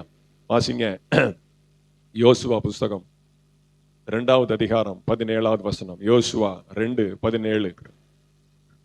அப்பொழுது அந்த மனுஷர் அவளை நோக்கி, இதோ நாங்கள் தேசத்துக்குள் பிரவேசிக்கும் போது நீ இந்த சிவப்பு நூல் கயிற்றை எங்களை இறக்கிவிட்ட ஜன்னலிலே கட்டி உன் தகப்பனையும் உன் தாயையும் உன் சகோதரர்களையும் உன் தகப்பன் குடும்பத்தார் அனைவரையும் உன்னிடத்தில் உன் வீட்டிலே சேர்த்துக்கொள். நல்லா கவனிங்க. யோசுவா 2:17 அங்க என்ன சொல்லப்பட்டிருக்கு? அப்ப யோசுவா மூலமாக அனுப்பப்பட்ட சில வேவுக்காரங்க இருக்கிறாங்க. அல்லேலூயா. சில வேவுக்காரங்க என்ன பண்றாங்க? ராகாபனுடைய, உங்களுக்கு தெரிந்த சம்பவம் தான். அப்ப அந்த எரிகோ மதில ஆண்டவர் என்ன பண்றாரு? உடைக்க போகிறார். எரிகோ பட்டணத்தை ஆண்டவர் அழித்து நிர்மூலமாக்க போகிறார். ஒருத்தர் கூட இருக்கக்கூடாது, எல்லாரும் என்ன பண்ணணும்? தீக்கிரையாக்கணும். அல்லேலூயா. அப்போ அந்த வேவுக்காரர்களுக்கு, 2 வேவுக்காரர்களுக்கு புகலிடம், தஞ்சம் கொடுத்த ராகாபுடைய வீட்டை மட்டும் அழிக்க கூடாது அப்படின்னு சொல்லி உடன்படிக்கை பண்ணுகிறான். அப்ப உடன்படிக்கையின் அடையாளம் என்ன அப்படின்னு பார்த்தீங்க அப்படின்னா, நாங்கள் இறங்கி வந்த இந்த ஜன்னலில இந்த சிவப்பு கயிறை நீ கட்ட வேண்டும். அவ வீட்டுக்கு ஒரு ஜன்னல் மட்டுமா இருக்கும்? நிறைய ஜன்னல் இருக்கும். ஒரு வீட்டுக்கு ஒரு ஜன்னல் மட்டுமா இருக்கும்? இல்ல, கிச்சன்ல ஒரு ஜன்னல் இருக்கும், பெட்ரூம்ல 2 ஜன்னல் இருக்கும், ஹால்ல 2 ஜன்னல் இருக்கும், நிறைய ஜன்னல் இருக்கும். ஆனா அவங்க சொல்றாங்க, நாங்கள் இறங்கி வந்த இந்த ஜன்னலிலே இந்த சிகப்பு நூல் கயிற்றை நீ தொங்க விட்டால் அதை நாங்கள் பார்த்து இந்த தேசத்தை, இந்த பட்டணத்தை அழிக்க வரும் பொழுது நாங்கள் உங்களை அழிக்காமல் இருப்போம். அப்ப என்ன அர்த்தம்? எரிகோவின் மதில் நிறைய வீடு இருக்கு. ராகாப் வேசியினுடைய வீடு அந்த அலங்கத்தின் மேல் இருக்கிறது. அவளுடைய வீட்டிற்கு நிறைய ஜன்னல் இருக்கிறது.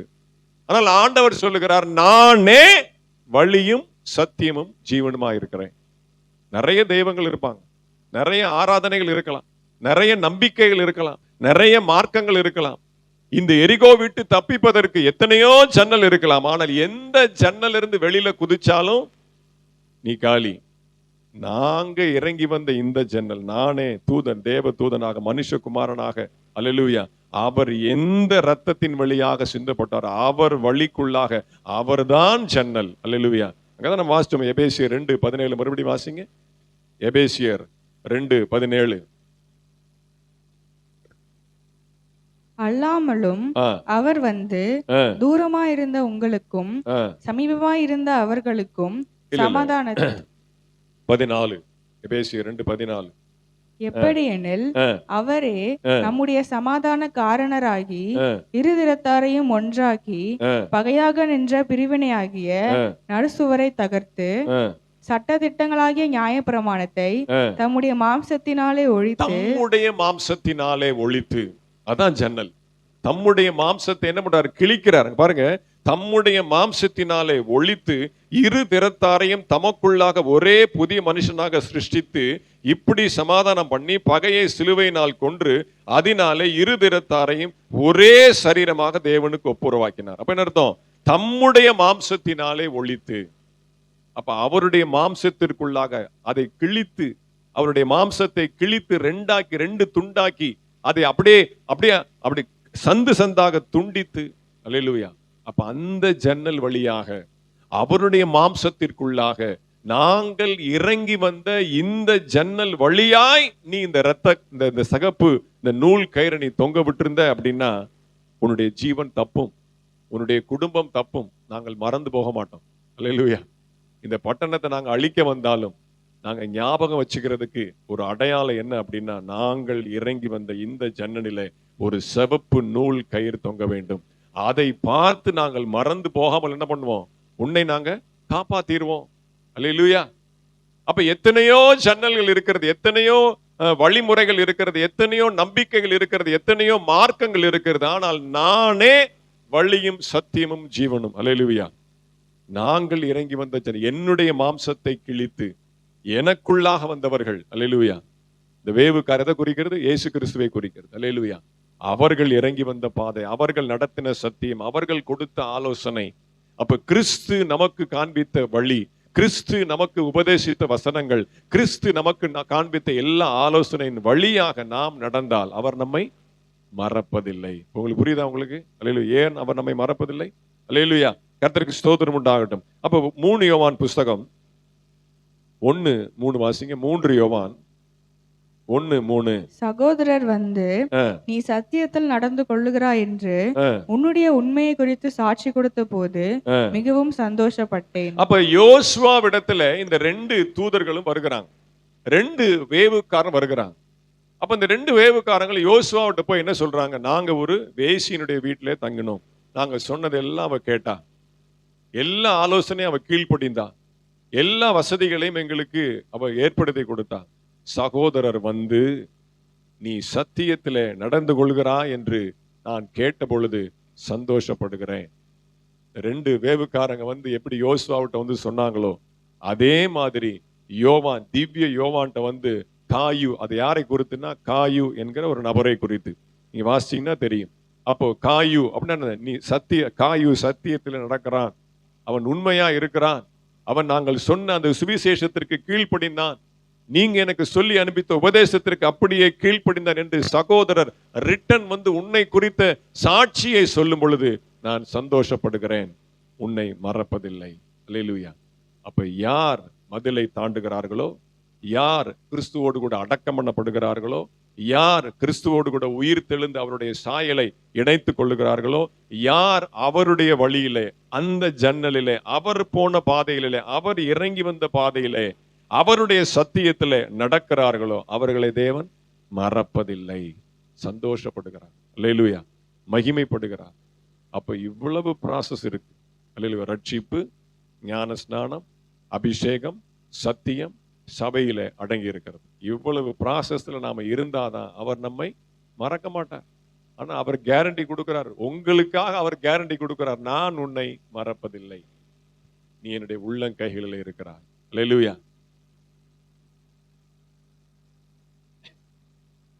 அப்ப இவ்வளவு வசனங்கள் நமக்கு சம்பந்தம் இல்லாதது போல நமக்கு இருந்தாலும் பாருங்க எவ்வளவு நேர்த்தியாக ஆண்டவர் நம்மை இணைக்கிறார். அல்லேலூயா. அவர் நம்மை மறப்பாமல் இருக்கிறதுக்கு காரணம் என்ன அப்படின்னா கிறிஸ்துவின் சாயல். அப்ப இந்த கிறிஸ்துவின் சாயல் நமக்குள்ள வருவதற்கு நாம இத்தனை படிகளை கடந்து போக வேண்டியது அவசியமா இருக்கிறது. அப்ப அவர் மேல் நம்ம மேல் அவர் நம்பிக்கை வச்சுட்டார். அசாத்தியமான நம்பிக்கை. பிள்ளைகள் கிறிஸ்துவை ஏற்றுக்கொள்வாங்க, அவருடைய அன்பிலே வளருவாங்க. அல்லேலூயா. அப்ப அவருடைய நிறைவான வளர்ச்சிக்கு தக்கதாக நாம் வளருகிறதை பார்த்து அவர் நம்மை மறந்து போவதில்லை. அப்ப இரண்டாவது காரணம் என்ன அப்படின்னா உன் மதில்கள் எப்போதும் எனக்கு முன்பாக இருக்கு. அப்ப அவர் செய்ய வேண்டிய கடமையெல்லாம் செஞ்சிடறார். தன்னுடைய குமாரனாகிய கிறிஸ்துவை பூமிக்கு அனுப்பி ரத்தம் சிந்த வைத்து ஜீவனை கொடுக்க வைத்து உயிர் தள வைத்து எல்லா ப்ராசஸ் தன்னுடைய குமாரனாகிய கிறிஸ்துவோடு அவர் செய்த எல்லா காரியங்களையும் நம்மோடு கூட அவர் இணைத்து என்ன பண்றார், நம்மை ஞாபகமா வச்சிருக்கிறார். இப்ப அடுத்து நாம செய்ய வேண்டியது என்ன? உன் மதில்கள் எப்போதும் எனக்கு முன்பாக. என் உள்ளங்கை உன் மதில். என் உள்ளங்கை செய்ய வேண்டியதெல்லாம் செஞ்சிருச்சு. என் கடமையை நான் செய்ய வேண்டியதெல்லாம் செஞ்சுட்டேன். உன்னைய ஃபீஸ் கட்ட வச்சுட்டேன், உன்னைய ஸ்கூல்ல சேர்த்தாச்சு, உன்னைய படிக்க வச்சாச்சு. எல்லாம் ஒரு அப்பாவா இருந்து நான் செய்ய வேண்டிய கடமையெல்லாம் நான் செஞ்சுட்டேன். நீ படிச்சாதானே பாஸ் ஆக முடியும். என்ன அகில், அப்பா வந்து ஸ்கூல்ல சேர்த்துட்டாங்க, அவருடைய உள்ளங்கையிலிருந்து பைசா வந்துருச்சு, பணம் வந்துருச்சு, ஆசீர்வாதம் வந்துருச்சு. எப்ப என்ன பண்ணணும்? என் மதில், என் உள்ளங்கை உன் மதில். உனக்கு ஒரு பொறுப்பு இருக்கு. அது என்ன? வாசிங்க. வெளிப்படுத்தின விசேஷம் 21வது அதிகாரம் 17வது வசனம்.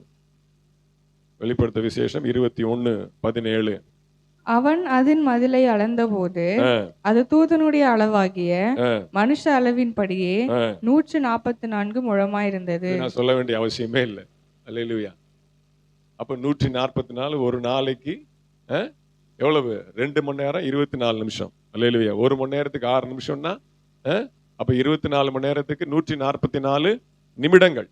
இப்ப 144 நிமிடங்கள் நாம் ஜெபிக்கும் பொழுது மதில் என்பது ஜெபத்தை குறிக்கிறது. வாசிங்க சங்கீத புஸ்தகம் 9வது அதிகாரம் 12வது வசனம். சங்கீதம் 9:12. இரத்த பழிகளை குறித்து அவர் விசாரணை செய்யும் போது அவைகளை நினைக்கிறார். சிறுமைப்பட்டவர்களுடைய கூப்பிடுதலை மறவார். சிறுமைப்பட்டவர்களுடைய கூப்பிடுதலை அவர் மறவார். கூப்பிடுறவங்களை அவர் மறக்க மாட்டார். கூப்பிடுறவங்க யாரு? ஜெபிக்கிறவங்க. ஜெபிக்கிறவங்க யாரு? மதில்களை கட்டுகிறவர்கள். அல்லேலூயா. ஒரு நாளைக்கு என்ன பண்ணணும்? 144 நிமிஷம் ஜெபிக்கணும். விட்டுட்டோம், மறுபடியும் ஆரம்பிக்கணும். மதில் என்ன பண்ணணும்? கட்டணும். அவர் முன்பாக எப்போதும் அந்த 144 முழம் நிக்கணும். அப்படின்னா அவர் மறக்க மாட்டார். உன் மதில்கள் எப்போதும் எனக்கு முன்பாக இருக்கிறது. அல்லேலூயா. அவர் நம்பிக்கை வச்சிருக்கிறார். என் பிள்ளை ஜெபம் பண்ணும். அல்லேலூயா. மறுபடியும் ஆரம்பிக்கலாமே. அல்லேலூயா. அப்போ கூப்பிடுகிறவர்களை அவர் மறவார். வாசிங்க ஏசாயா 60:18. வாசிங்க ஏசாயா 60:18. இனி கொடுமை உன் தேசத்திலும் அழிவும் நாசமும் உன் எல்லைகளிலும் கேட்கப்பட மாட்டாது. உன் மதில்களை ரட்சிப்பென்றும் உன் மதில்களை ரட்சிப்பென்றும் உன் வாசல்களை துதி என்றும் சொல்லுவாய். உன் வாசல்களை துதி என்றும் சொல்வாய். உன் மதில்களை ரட்சிப்பென்றும். நான் ரட்சிக்கப்பட்டிருக்கிறேன் அப்படின்னு நாம சொல்றோம் அப்படின்னா நாம் மதில் உடையவர்களா இருக்கணும், ஜெபம் பண்ணுகிறவர்களா இருக்க வேண்டும். அல்லேலூயா. எப்போதும் உன் மதில்கள் எனக்கு முன்பாக இருக்கிறது என்று சொல்லி அவர் நம்மை குறித்து சாட்சி சொல்லுகிற தேவ பிள்ளைகளாய் நாம் இருக்க வேண்டும். அல்லேலூயா. அப்ப ரட்சிப்பு என்கிற மதில் அப்படின்னா என்ன? ஜெபிக்காத ஒரு மனுஷன் ரட்சிக்கப்படாதற்கு ஒரு அடையாளம். அல்லேலூயா. அந்த ரட்சிப்பின் மதில்கள் எப்பொழுதும் அவருக்கு முன்பாக. ஒரு நாளைக்கு 144 நிமிஷம் குறைஞ்சபடி. Hallelujah. It's a minimum scale. Hallelujah. அதிகம் எவ்வளவு நாளும் உங்களுடைய விருப்பம், உங்களுடைய பலன், உங்களுடைய உற்சாகம். அல்லேலூயா. அப்ப அதை மீண்டுமாக துவங்க ஆண்டவர் நமக்கு உதவி செய்வாரா. நீங்க குரூப்ல போடுறீங்களோ போடலையோ, உங்களுக்கு ஆண்டவருக்குள்ள ஒரு ரெனிவல் இன்னைக்கு ஆண்டவர் செய்கிறார். அல்லேலூயா. அவர் உங்களை மறக்க கூடாது அப்படின்னா இந்த மதில் எழும்பணும். ஆமென். அல்லேலூயா. உன் மதில்கள் எப்பொழுதும் எனக்கு முன்பாக இருக்கணும், எப்பொழுதும் இடைவிடாமல் ஆராதிக்கணும், இடைவிடாமல் ஜெபம் பண்ணணும், இடைவிடாமல் என்னுடைய வசனத்துல நீ பழக வேண்டும். அப்பதான் நான் உன்னை மறந்து போவதில்லை என்று ஆண்டவர் சொல்லுகிறார். வாசிங்க சங்கீதம் 9:18 வாசிங்க. அதே 9ஆம் அதிகாரத்துல 18வது வசனம் வாசிங்க. எளியவன் என்றைக்கும் மறக்கப்படுவதில்லை. எளியவன் என்றைக்கும் மறக்கப்படுவதில்லை. யார் ஆண்டவர் மறக்க மாட்டார்? எளியவனை என்றைக்கும் மறக்க மாட்டார். ஆவியிலே நொறுங்குண்டு. வாசிங்க மத்தேயு 5:13. மத்தேயு 5:3. ஆவியில் எளிமையுள்ளவர்கள் பாக்கியவான்கள். அப்ப எளியவன் என்றைக்கும் மறக்கப்படுவதில்லை. யார் இந்த எளியவன் என்று சொல்லி பார்த்தால் ஆவியில் எளிமை உள்ளவன். நான் சாதாரண சட்டை போட்டிருக்கிறேங்க, பழைய பேண்ட் சட்டை போட்டிருக்கிறேன், கந்தலான ஒரு ட்ரெஸ்ஸை போட்டிருக்கிறேன், பாத்தீங்களா நான் எவ்வளவு எளிமையா இருக்கிறேன். அது அல்ல, நம்ம ராயெல்லாம் ட்ரெஸ் உடுத்தணும். ஆனால் நம்முடைய ஆவியில எளிமை உள்ளவர்களா இருக்கணும். யாருக்கு ஆவியில எளிமை வரும் அப்படின்னா ஜெபிக்கிறவர்களுக்கு தான் ஆவியில எளிமை வரும். ஏன்னா ஆவியில் நொறுங்குண்டு, இருதயம் நறுங்குண்டு ஆவியில நொறுக்கப்படுகிறவர்களுக்கு கர்த்தர் சமீபமா இருக்கிறார். அப்ப ஆவியில எளிமைப்பட்டு ஆவியில நொறுங்குண்டு யதார்த்தமாக தேவ சமூகத்துல ஜெபிக்கிறவர்களுக்கு தான் அப்படிப்பட்ட குணம் வரும். அல்லேலூயா. அவர்களை அவர் மறப்பதில்லை. ஆவியிலே எளிமையுள்ளவர்களை அவர் மறப்பதே இல்லை. கர்த்தருக்கு ஸ்தோத்திரம் உண்டாவதாக. வாசிங்க யாத்ராகமத்தின் புஸ்தகம் 2வது அதிகாரம் 24-25. யாத்ராகமம் 2:24-25. தேவன் அவர்கள் பெருமூச்சை கேட்டு தாம் ஆபிரகாமோடும் ஈசாக்கோடும் யாக்கோபோடும் செய்த உடன்படிக்கையை நினைவு கூர்ந்தார். தேவன் இஸ்ரவேல் புத்திரரை கண்ணோக்கினார். தேவன் அவர்களை நினைத்தருளினார். யார் ஆண்டவர் நினைக்கிறார்? பெருமூச்சு விடுகிறவர்களை. ஆவியில் எளிமைன்னு அர்த்தம். அப்பா, அதான் ஆவியில் எளிமை. ஏசப்பா, மூச்சு போகுது பாருங்க, ஆவி. ஏசப்பா பெருமூச்சு. ஃபுல் காஸ்பல் ஸ்தாபன தலைவர் ஐயா தாமஸ் ஐயா வந்து இதுதான் ஜெபம் பண்ணுவார். காலைல எந்திரிச்சு அப்படியே இந்த தூண்ல சாந்திச்சுட்டு ஏசப்பா அப்படியே இழுப்பார். தொடர்ந்து அந்த பெருமூச்சிலே எல்லா ஜெப குறிப்பும் அடங்கிடும். என்ன மனசுல நினைச்சிருக்கிறாரு, யாருக்காக ஜெபம், ஏசப்பா அவங்கள பாருங்க, ஏசப்பா அந்த குடும்பம் இப்படி இருக்கு, ஏசப்பா அவன் பலவீனமா இருக்கிறான், முடிஞ்சு போச்சு. பெருமூச்சு நினைத்தருளின. யார நினைக்கிறாரு? ஆவியிலே எளிமை உள்ளவர்களை. அப்படியே பெருமூச்சு விடணும், கதறணும். அப்பா அவர் முகத்தை நோக்கி பார்க்கணும். ஆண்டவரே என் பிரச்சனை இப்படி இருக்கு. பெருமூச்சு விடுகிறவர்களை அவர் நினைத்தருளினார். அல்லேலூயா. வாசிங்க அப்போஸ்தலர் 10:2. அப்போஸ்தலர் 10:2.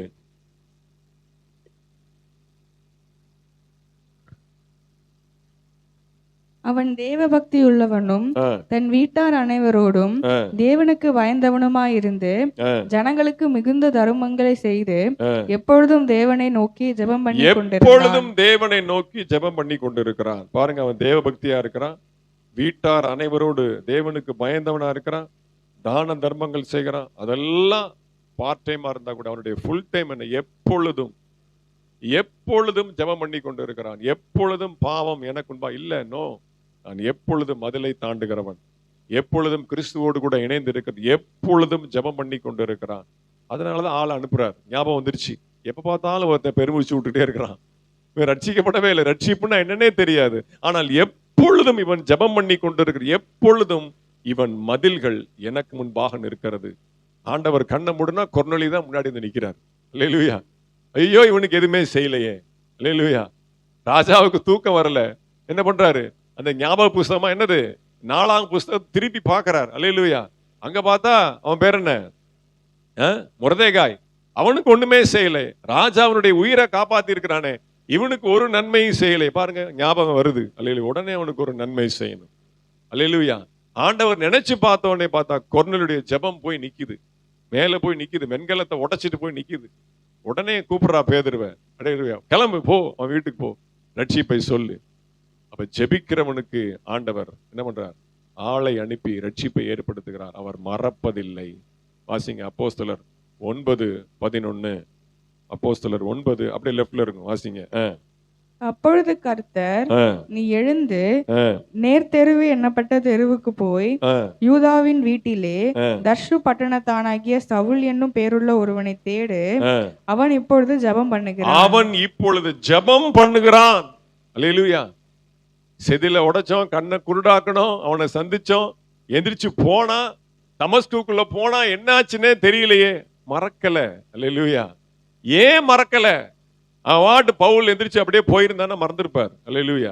அவன் போய் ஒரு வீட்டுக்குள்ள உட்கார்ந்து ஆண்டவர் தன்னை சந்தித்ததை நினைத்து, தன்னோடு கூட ஏற்பட்ட அந்த பர்சனல் என்கவுண்டர், அல்லேலூயா, தனிப்பட்ட முறையிலே ஆண்டவர் சந்தித்ததை நினைத்து ருசித்து கிருபையை பாடி அவரை துதித்து ஆராதித்து ஜெபம் பண்ணி கொண்டிருக்கிறான்.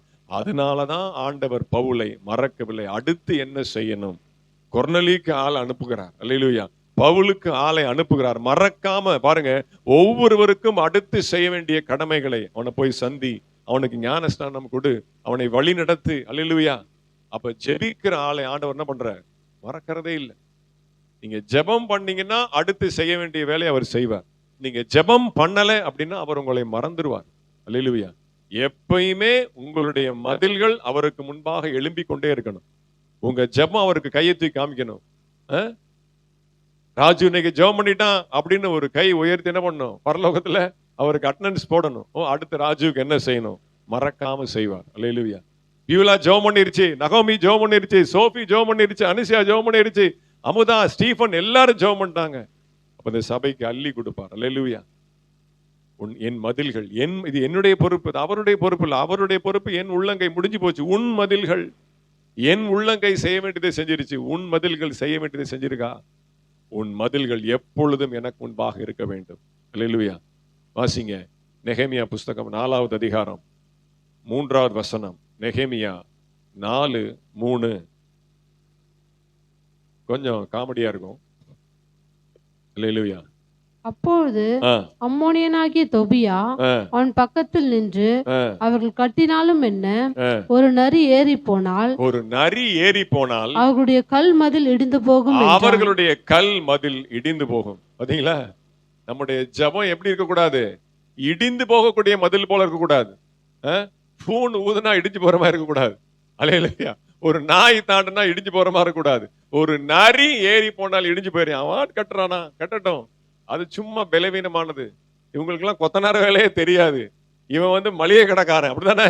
அங்க கட்டினது யாரு? மதுல கட்டினது யாரு? யாரும் கொத்தனார் கிடையாது. அல்லேலூயா. எல்லாம் வேற வேற ஆளு. அல்லேலூயா. வேற வேற வேலை செய்யறவங்க. இவங்க கட்டினா கட்டட்டும். அது நரி தாண்டி போனால் கீழே விழுந்துரும் அந்த மதில். பொல்லாத பிசாசு இப்படி பண்ணுவான். உங்களை ஜெபத்தை தடை பண்ணுவான். நீ ஜெபம் பண்ணா கேட்டுருவாரா? நீ ஜெபம் பண்ணா உன் பிரச்சனை எல்லாம் சால்வ் ஆயிருமா? நீ ஜெபம் பண்ணா எல்லாம் கிடைச்சிருமா? ஒரு நரி ஏறி போனால் மதில் இடிந்து விழும். இப்படி ஏதாவது ஒரு பொல்லாத சிந்தனையை பிசாசு கொண்டு வரான். நீ ஜெபம் பண்ணாலும் நடக்காது. நீ ஏன் போட்டு தேவையில்லாம நேரத்தை வேஸ்ட் பண்ணிட்டு இருக்கிற? இந்த 1 மணி நேரத்துல வேற ஏதாவது செஞ்சாலாவது பிரயோஜனமா இருக்கும். 2 பாடத்தை படிச்சா பரீட்சையில பிரயோஜனமா இருக்கும். அல்லேலூயா. அப்படி அல்ல. இப்படிதான் நரி என்னது? குள்ள நரி என்னது? தந்திரமான செயல்.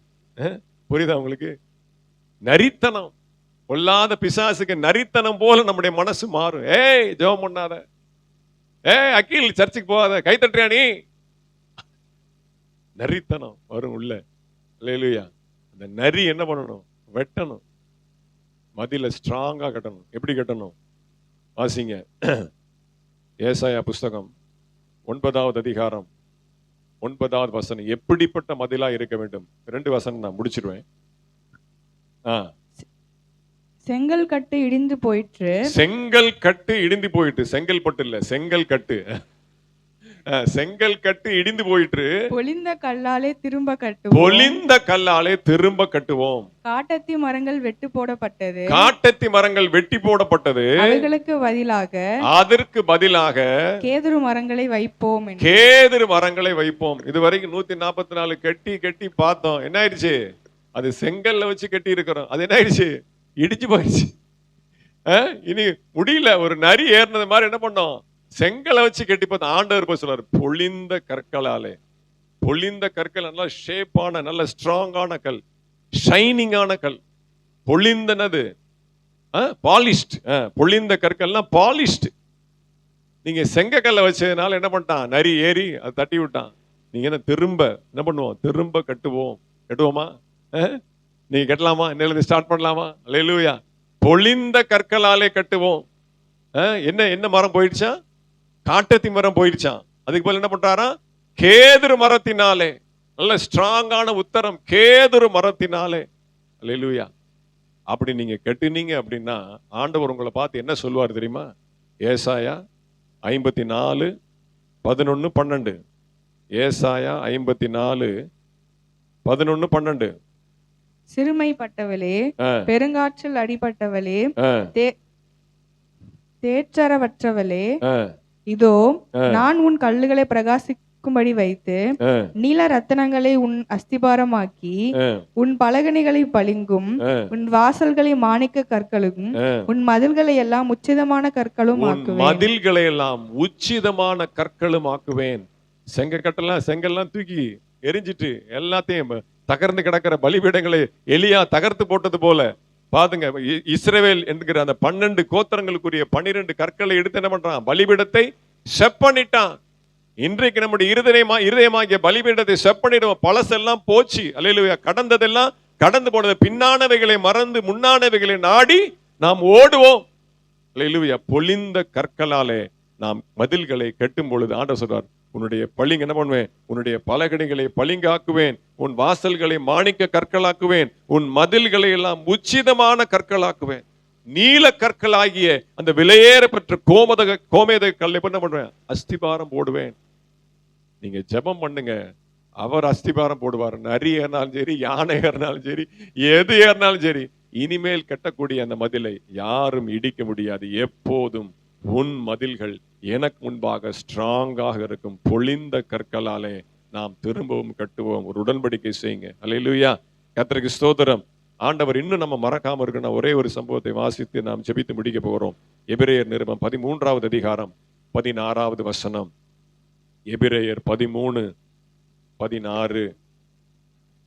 அன்றியும் நன்மை செய்யவும் தான தர்மம் பண்ணவும் மறவாதிருங்கள், இப்படிப்பட்ட பலிகள் மேல் தேவன் பிரியமா இருக்கிறார். அப்ப தான தர்மம் செய்யவும் என்ன பண்ணணும், நாம மறக்க கூடாது. அப்படி இருந்தோம் அவர் மேல் பலி என்பது ஜெபம், தான தர்மம் செய்வதும் ஒரு பலி. அப்படி நாம் செய்தோமானால் ஆண்டவர் நம்மை மறவாமல் இருக்கிறார். எல்லாரும் 2 கொரிந்தியர் புஸ்தகம் 6வது அதிகாரத்தை எடுத்துக்கொள்ளுங்க. 3 முதல் 10 வரைக்கும் நான் வாசிக்கிறேன். நம்முடைய மதில் அப்படிதான் இருக்கணும். அல்லேலூயா. நம்முடைய மதில், ஆவிக்குரிய சுவர், நம்முடைய ஆவிக்குரிய அந்த காம்பவுண்ட் வால் எப்படி இருக்கணும்? 2 கொரிந்தியர் புஸ்தகம் 6வது அதிகாரம் 3 முதல் 10 வரைக்கும் வாசிக்கிறேன். அப்படிதான் இருக்கணும். இந்த ஊழியம் குற்றப்படாதபடிக்கு நாங்கள் யாதொன்றிலும் இடரல் உண்டாக்காமல் எவ்விதத்தினாலேயும் எங்களை தேவ ஊழியக்காரராக விளங்க பண்ணுகிறோம். மிகுந்த பொறுமையிலும் உபத்திரவங்களிலும் நெருக்கங்களிலும் இடுக்கண்களிலும் அடிகளிலும் காவல்களிலும் கலகங்களிலும் பிரயாசங்களிலும் கண் விழிப்புகளிலும் உபவாசங்களிலும் கற்பிலும் அறிவிலும் நீடிய சாந்தத்திலும் தயவிலும் பரிசுத்த ஆவியிலும் மாயமற்ற அன்பிலும் சத்திய வசனத்திலும் திவ்ய பலத்திலும் நீதியாகிய வலது இடது பக்கத்து ஆயுதங்களை தரித்திருக்கிறதிலும் கணத்திலும் கனவீனத்திலும் துர்க்கீர்த்தியிலும் நற்கீர்த்தியிலும் எத்தர் எண்ணப்பட்டாலும் நிஜஸ்தராகவும் அறியப்படாதவர்கள் எண்ணப்பட்டாலும் நன்றாய் அறியப்பட்டவர்களாகவும் சாகிறவர்கள் எண்ணப்பட்டாலும் உயிரோடு இருக்கிறவர்களாகவும் தண்டிக்கப்படுகிறவர்கள் எண்ணப்பட்டாலும் கொல்லப்படாதவர்களாகவும் துக்கப்படுகிறவர்கள் எண்ணப்பட்டாலும் எப்பொழுதும் சந்தோஷப்படுகிறவர்களாகும் தரித்திரர் எண்ணப்பட்டாலும் அநேகரை ஐஸ்வர்யவான்கள் ஆக்குகிறவர்களாகவும் ஒன்றும் இல்லாதவர்கள் எண்ணப்பட்டாலும் சகலத்தையும் உடையவர்களாகவும் எங்களை விளங்க பண்ணுகிறோம். நீங்க கெட்ட மதில்ல இவ்வளவு லைன் இருக்கணும், இவ்வளவு லேயர், ஒவ்வொரு குணம் நான் சொன்னேன் இல்லையா, இதெல்லாம் ஒவ்வொரு அடுக்கு. ஒரு கல் வச்சுட்டு வரல, ஒரு வரிசை சுத்தி ஒரு காம்பவுண்ட் வாலுக்கு என்ன பண்றோம், ஒரு வரிசை. முதல் வரிசை என்ன பாத்தீங்கன்னா பொறுமை. அதெல்லாம் பாத்துங்க, இவ்வளவு உயரம் போகணும் பாத்தீங்களா. பொறுமை, உபத்திரவம், நெருக்கம், கண் விழிப்பு, பிரயாசம், இவ்வளவு லேயர் கட்டணும். பொழிந்த கல். இதெல்லாம் நமக்கு என்னது? எவன் திட்டினாலும் சரி, எவன் நம்ம நிந்தையா பேசினாலும் சரி, நான் பொறுமையா இருக்கும், நிதானம். அப்ப நம்ம தீட்டப்படுகிறோம், திட்ட திட்ட தீட்டப்படுகிறோம். வைய வைய வைரக்கல், திட்ட திட்ட திண்டுக்கல்லா. அல்லேலூயா. என்னன்னாலும் பேரு, சாகிறவர்கள் என்னப்பட்டாலும் உயிரோடு இருக்கிறவர்களா, துக்கப்படுகிறவர்கள் என்றாலும் சந்தோஷப்படுகிறவர்களா, ஒன்றும் இல்லாதவர்கள் என்னப்பட்டாலும் சகலத்தையும் உடையவர்களா. இப்படிப்பட்ட பக்குவம், இப்படிப்பட்ட ஒரு மனோ நிலைமை, கற்பிலும் நீதியிலும் உண்மையிலும் சகலத்திலும் நான் என்ன பண்ணோம்? ஜெபித்து ஜெபித்து அப்படியே தீட்டப்பட்டு தீட்டப்பட்டு தீட்டப்பட்டு அப்படியே நம்முடைய மதில்கள் அவருக்கு முன்பாக வளர்ந்து கொண்டு போகும் பொழுது, உன் மதில்கள் எப்பொழுதும் எனக்கு முன்பாக இருக்கும், நான் உன்னை மறப்பதில்லை. அல்லேலூயா. எவ்வளவு அழகான குணங்கள் அவருக்கு முன்பாக எழும்பி நிற்குமானால் அவனை மறந்து போவாரா? இவ்வளவு அருமையான குணங்கள். இந்த குறிப்புகளை தான் ஆரம்பாக்க சபையில சொல்லி உபவாச கூட்டத்துல ஜெபம் போய் நின்ன உடனே இந்த பகுதியை ஆண்டவர் எனக்கு வெளிச்சம் போட்டு காண்பித்தார். அப்படியே இதெல்லாம் அப்படியே எல்லாம் அப்படியே ஒரு பயங்கரமான ஒரு அபிஷேகம். சொல்ல சொல்ல சொல்ல எல்லாரும் அப்படியே பாவ அறிக்கை செய்து, ஆண்டவரே இப்படி மாற்றுங்க, இப்படி மாற்றுங்க. இப்படிப்பட்ட குணமுடையவர்களாய் நாம் எழும்பி நிற்கும் பொழுது அவர் நம்மை மறந்து போவதற்கு வாய்ப்பு இருக்கா? நமக்கு செய்ய வேண்டிய கடமைகள் அவர் செய்யாமல் இருப்பாரோ? அவர் நம்மை மறந்தும் இருப்பாரோ? இன்னையிலிருந்து நீங்க ஒரு முடிவெடுங்க. ஒரு பொழிந்த கற்களாலே நாம் திரும்பவும் கட்டுவோம். நம்முடைய மதில்கள் எழும்பட்டும், ஜெபமாகிய மதில்கள் எழும்பட்டும். 144 என்ன, அதையும் கடந்து எழும்ப ஆண்டவர் கிருபை செய்வாராக. எல்லாரும் கண்களை மூடி நாம் ஜெபிக்கலாம். வசனத்தை